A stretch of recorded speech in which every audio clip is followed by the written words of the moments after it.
What is going on, guys, and welcome back to another video. In this one, I am going to be answering one of your guys' questions. A young man reached out to me and he said, Brandon, can you please make a video on your life setup and why setup is so important? How do I cultivate an environment that encourages me to win? So what I thought that I would do in this video is just kind of walk you guys through my lifestyle, walk you guys through the environment that I have created, and walk you guys through why I have it set up this way. Because there's so many people that think that their environment is out of their control. And it's one of the biggest, the most hurtful assumptions that you can make is that you don't have the power to control what goes on around you. I'm going to talk in this video a little bit about how I've set everything up in order to live my life in a way that is going to not only propel me to be where I want to be in the future, but it's also a life that gives me ease. And when I say ease, I'm not saying that my life is super easy. I still do hard things every day. I work 14-hour days. When I say ease, I mean it makes it easier for me to do what I know that I need to do. My life setup makes it easier for me to avoid procrastination. It makes it easy for me to make the decisions that I know I need to make when it comes to eating clean food, when it comes to avoiding vices, when it comes to making more money, building my businesses, when it comes to blessing those around me and overall becoming a better, stronger man. I have set up my life in a way that making those decisions that are so difficult for so many people are actually a lot easier, and your environment plays a crucial role in that. It's a Sunday, so I thought it would be the perfect day to make this video. I just got back from church and then I went to a car show. I took the Hellcat. And then I just got back home and I'm just gonna be unpacking my groceries. And I wanna show you guys what I bought, what I buy, I should say. Every single time I go to the store, I go to one store, which is Costco, and I buy the same exact things every single week. And I think that this is just a beautiful representation of how creating an environment that allows you to choose the right things with your nutrition. Like, a lot of people will have a ton of junk inside of their pantry and then they wonder why they struggle day after day to make the right healthy choices, to make the choices that are going to lead them to be able to get the body that they want or to get the amount of muscle that they want. Every single choice that you make can either make achieving your goal easier or it can make it more difficult. And so I choose to only fill my pantry and my fridge with foods that, number one, I know that I will not overeat on, and then number two, foods that are high in protein, that have good micronutrients, that are good for my body. So then I'm not even tempted to go and eat something that I know is going to set me back when it comes to achieving my goals. So I've got some organic tortilla chips here. I kind of have a guilty pleasure when it comes to, eating tortilla chips. I've also got two types of protein chips. They're Korean, sweet and spicy. They have like 10 grams of protein in them. They're pretty good, and they're made from chicken and egg whites, which is awesome. I get the Kirkland protein bars. They're high in fiber, 21 grams of protein, 190 calories. I eat a full bag of these, both of these. So I will eat both bags of these carrots in a single week. So next week I will buy another bag of carrots, and I will also buy another bag of celery next week because I eat all of this, all the celery, all the carrots in 1 week. Why do I do that? Well, it's because when my stomach is full with celery and with carrots, that's good fiber, that's good micronutrients, a lot of potassium in the celery, I don't have a craving to eat other things. And so I buy this because it's high volume, it's low calorie, and it keeps me, like I said earlier, from consuming and over consuming the foods that taste really good, the foods that are super tempting, all right? I get apples, high fiber, high micronutrients. Once again, Greek yogurt, an awesome choice, super high in protein. I get 2 whole tubs of that. I also get 6 pounds of ground beef. 6 pounds of ground beef. How crazy is that? I will eat this in 1 week, which averages out to about a pound of ground beef every single day. I also get these Real Good chicken strips, which are 21 grams of protein, only 130 calories. These put in the air fryer, absolutely delicious. I didn't buy any today, but I eat a lot of salmon as well, just because it's very high in omega-3s, and I will eat eggs as well. So as you can tell, I keep my shopping very, very simple. Every single food that I purchase has a purpose, and it is designed to fill a gap, to keep something else from coming in. And it's so funny because, in my opinion, the Real Good chicken strips are better tasting than like the fried chicken that you can buy at the store or at KFC. I genuinely like these more. And yet so many people don't know about them. So many people continue to opt for the high calorie food that's just filled with oil, super high in fat, and is ruining their health. I cook all of my ground beef at once, all 6 pounds, and then I put it in the fridge and I eat it throughout the week. What does this do? Well, it makes it so that when I'm feeling tired or when I'm feeling lazy, I don't have to get a bunch of stuff out and cook a whole meal. All I have to do is simply grab my ground beef, microwave it, and then I have a perfectly healthy meal set right for me. It completely cuts out any want for me to go get in the car and drive to go get some fast food.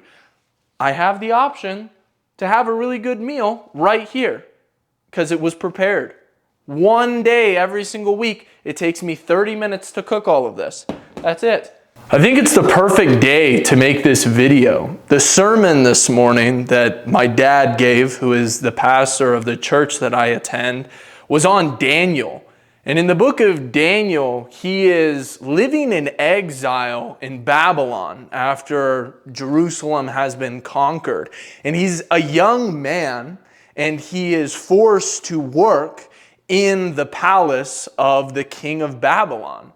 And when you are brought into exile, what typically happens is you will be given the food of that place to eat. And obviously the Jews were called not to eat specific things, but they were also forced to attend schooling that basically taught them about dark magic arts. They were also forced to attend, worship ceremonies for other gods. They're just surrounded by this pagan culture. And in Daniel, what you see is Daniel draws the line in the sand multiple times in the book. And he says, hey, I will not do this. For example, he won't eat the palace food. He says, let me eat the fruits and vegetables instead. And then come back and see how much healthier I am compared to the people who decide to eat the typical palace food. And it's really interesting because you'll ask yourself the question when you're reading through the book, why did Daniel decide to draw the lines in the sand with food or with drinking alcohol? For example, he said, I will not drink any alcohol. Why did he decide to do that? Because it's not like the Jews weren't allowed to drink alcohol back in Jerusalem. Like, alcohol is not wrong. It's not a sin to drink alcohol. Why would Daniel abstain from that? And it got me thinking, well, he's abstaining because what he realizes is that he's in enemy territory. He's in enemy territory. He's in exile. And people are constantly trying to erode his values away from him. They're trying to take away his heritage.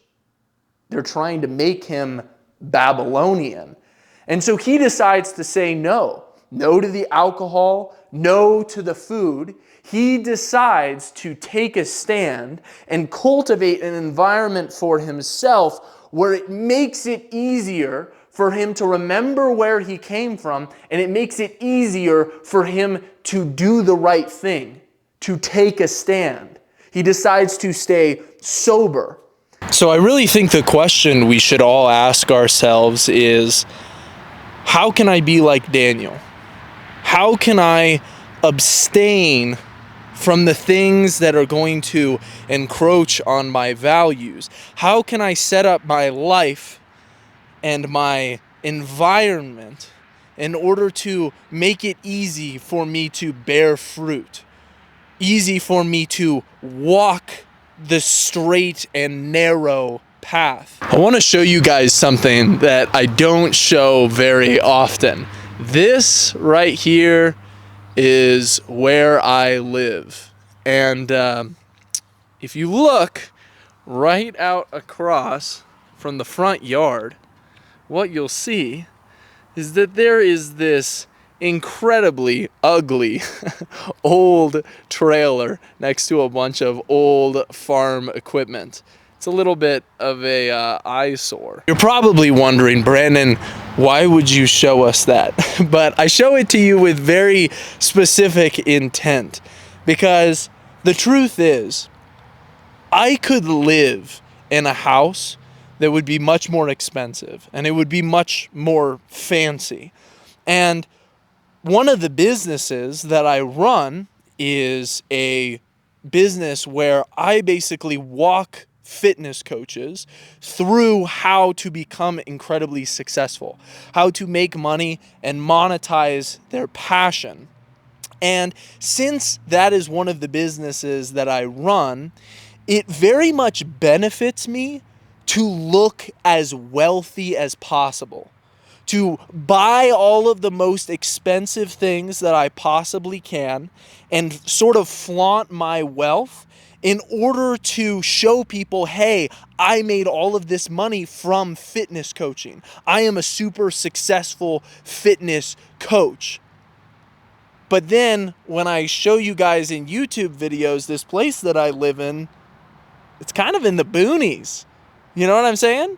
And I only pay $800 per month in rent because I share this 3-bedroom house with two other guys, two other like-minded Christian men. And the truth is, I wouldn't have it any other way. Like, I'm not going to move into a nicer house just to try to look more wealthy. I live here with very specific intent. Number one, I live with roommates who are also followers of Christ, because being surrounded by that brotherhood is incredibly helpful. It makes it so that when you are challenged, when you are having a hard time, when you are, being tempted, you have the support of other men right there. You can go and you can talk to them. It also makes socializing with great people very easy, because whenever I want to, I can get together with my roommates. I can hang out with them. I can talk about the struggles of life. I have that brotherhood very easily accessible.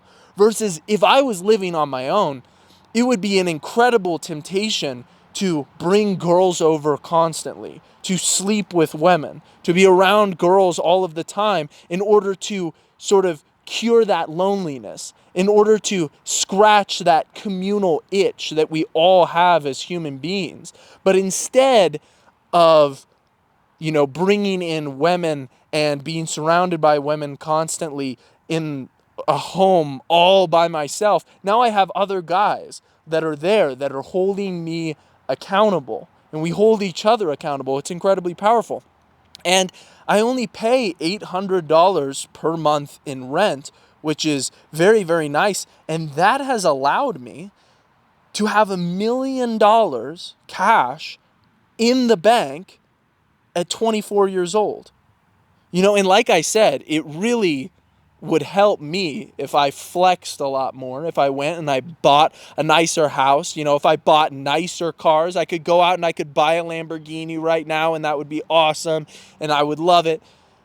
But the truth is, I try to set up my life in a way that allows me to be successful. And part of that is finances. Like, I do not want to live above my means. I don't want to live anywhere near my means. In fact, I want to live as beneath my means as I possibly can. Like I said, I shop at one store. All the clothes that I get are for free from my sponsor, Young LA. I don't shop for clothes. I have a truck to drive in the winter, and I have my fun Challenger to drive in the summer, something that brings me a lot of joy. I've set my life up like this specifically so that I could have a fallback. I could have a lot of money in the bank. I could have security, and I would also not be tempted to go out and do things in order to look more wealthy than I actually am. You see, a lot of people will buy things and get wrapped up in a lifestyle that is going to cause them serious headache in the future. It's one of the reasons why I don't own a home. Like, just the responsibility that would come with maintaining the property. I don't have to take care of any of that. If the refrigerator dies tomorrow, I don't have to replace it because I rent. I have a landlord. And like I said, I barely pay anything when it comes to rent every single month. And I like it that way. So many people take on so many things that they do not need in their life and that they don't even want. But they've convinced themselves that they want these things that eventually become a headache and they become a thorn in your side. I hate the idea of just going out in your 20s and traveling and spending all of this money to live this luxurious lifestyle, that you really can't afford, instead of saving up for your life and saving up for your future family. Which is why when I travel, you'll see, like, I went to Hollywood a couple weekends ago. I'm going to Miami next weekend. But when I travel, number one, it's for business, and so that gets paid for. But then at the same time, number two, when I travel, it's for specific purpose. I'm surrounding myself with people. I'm using the travel as an occasion to be around people that I want to be around, to have experiences that I actually want to have. I'm not using travel as an escape, as something to go do or something to, flex as much as possible on social media. When I travel up to the lake, like I was a couple weeks ago, I travel with my family. And so I get to spend a ton of time with my family during that time period. And it's fantastic. There is so much value in keeping your life simple and in keeping your life stress-free. I keep very, very simple practices for my finances. I put my money in low risk ETFs and I wait for my money to compound. I'm not doing all of this crypto trading. Oh, I'm going to try to 10x my money in the next couple weeks. No. Like, I put my money in there and I know how compounding interest works. And I know that if I put my money in there, years from now, it will be worth so much more.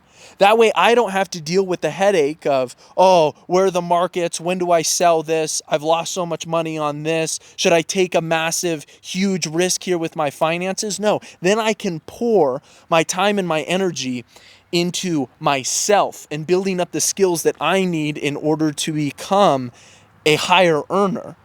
I pour my time into my businesses. I pour my time into my clients. I can spend so much time blessing others throughout the day because I'm not busy making these other decisions.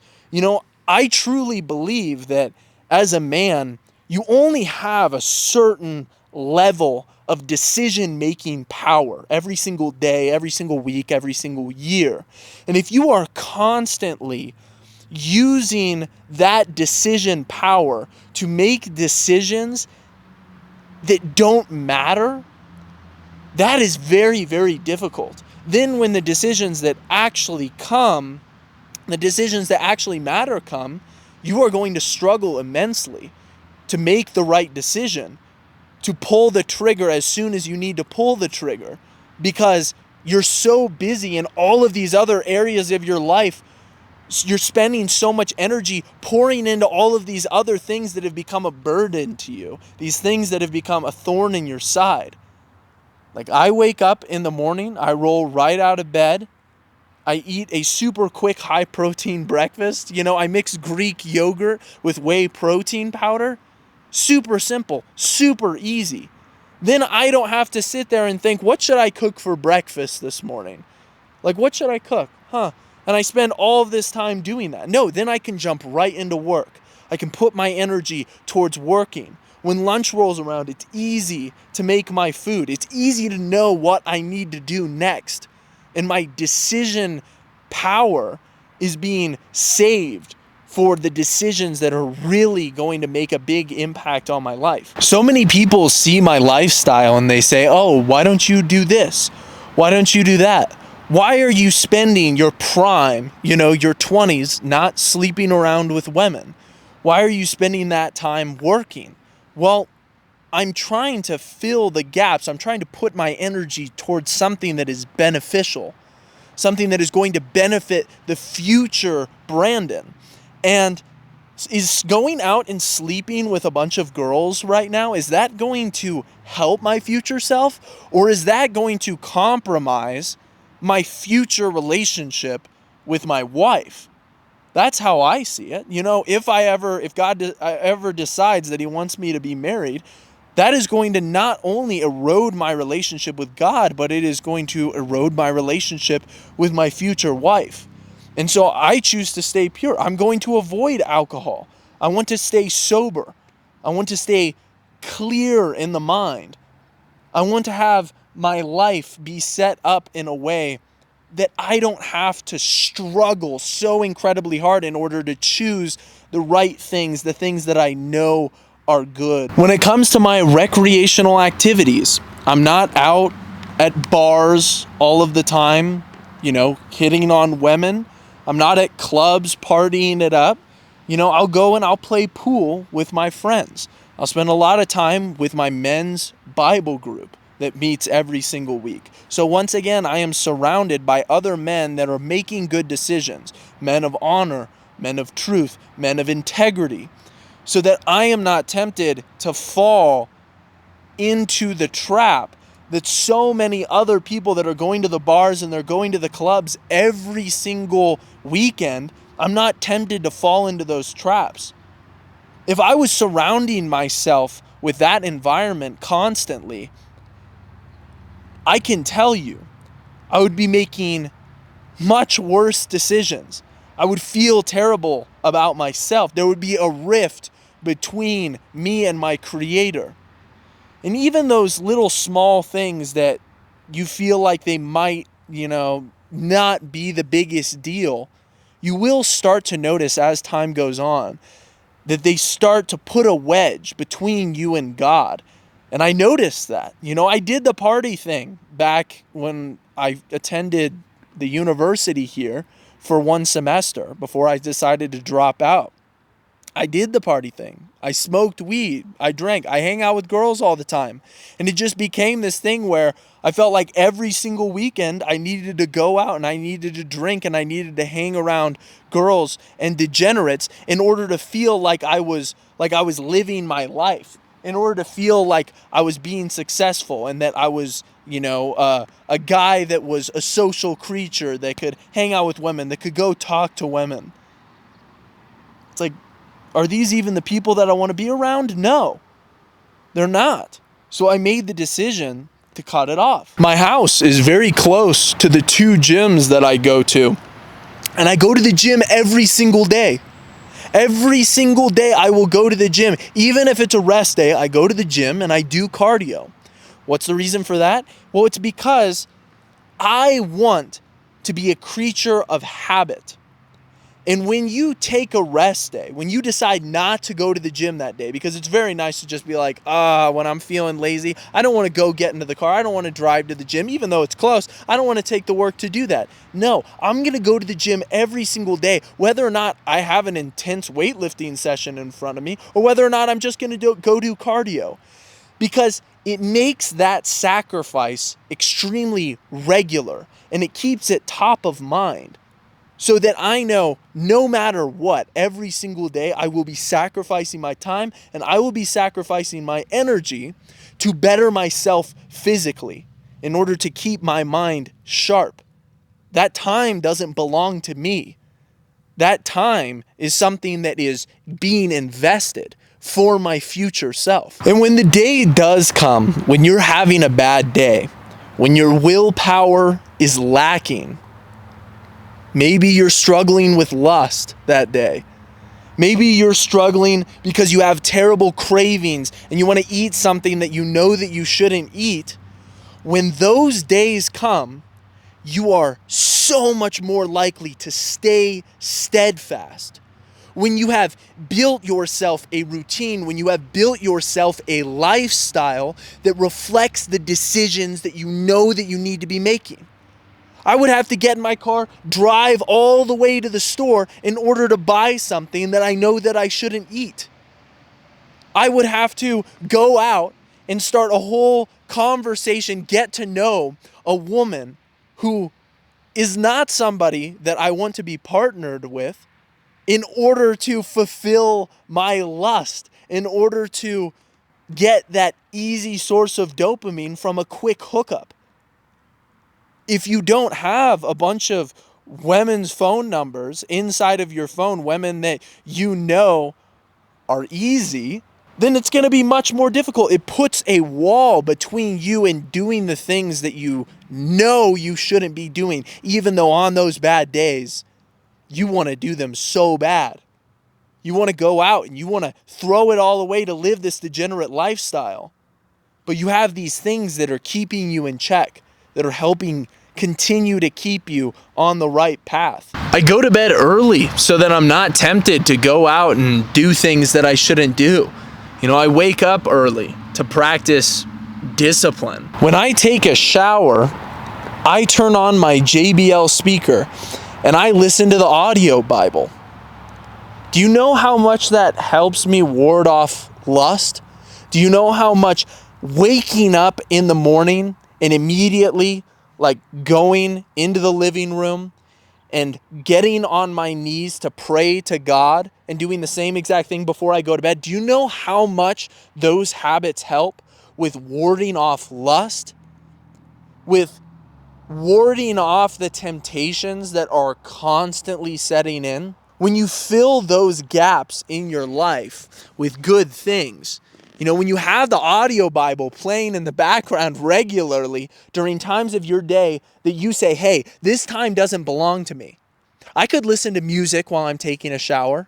I could do something else. No, this time doesn't belong to me.